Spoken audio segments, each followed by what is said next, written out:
I hug myself as I walk through the mist. It feels as though I'm splintering into a dozen directions at once. Grief, then rage, then panic. The last thing I need right now is to lose it. Instead, I force my mind to go to the place that always calms and centers me.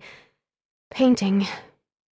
If I were going to paint the dimension I see in front of me, I'd load my palette up with burnt umber, opaque black, a spectrum of grays, nothing brighter than that.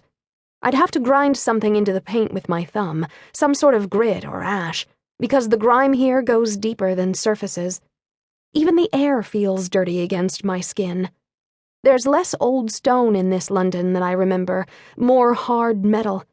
Fewer trees and plants, too. The chill in the air is sharp.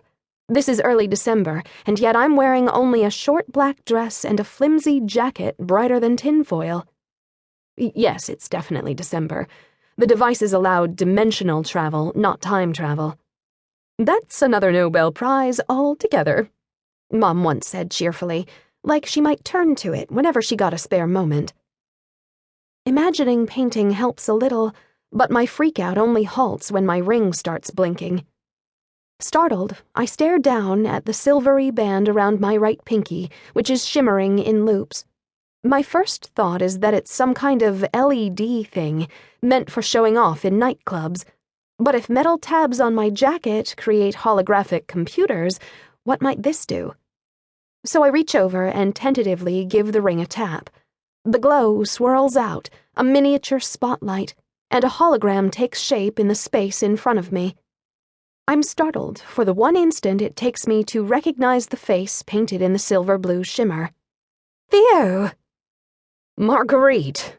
He grins, relief shining from him as brilliantly as the hologram beams. It is you, right? It's me. Oh my God, you made it. You're alive. I was so scared. Hey. His voice can sound so warm, when he wants it to. For all Theo's faux arrogance, and his real arrogance, he sees more about people than he lets on. Don't waste any more time worrying about me, okay? I always land on the right side, just like loaded dice. Even in the middle of all this, Theo is trying to make me laugh. Instead, I feel a sudden lump in my throat. After the past 24 hours, a day in which my father died, my friend betrayed us, and I leaped out of my home dimension into places unknown, I'm running on empty. If I'd lost you, I don't think I could have taken it. Hey, I'm fine. I'm absolutely fine, see?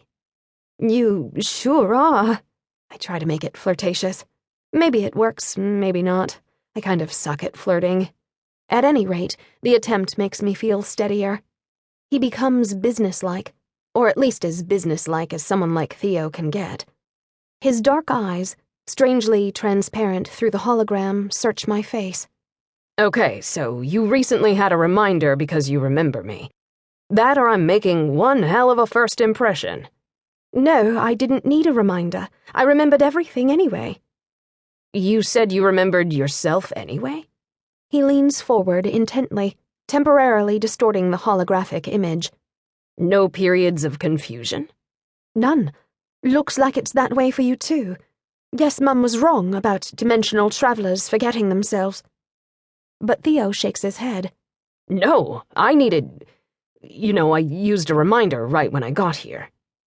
Weird.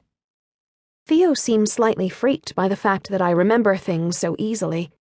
That works against all Mom's theories, and apparently his own experience, but I guess traveling between dimensions is different for different people.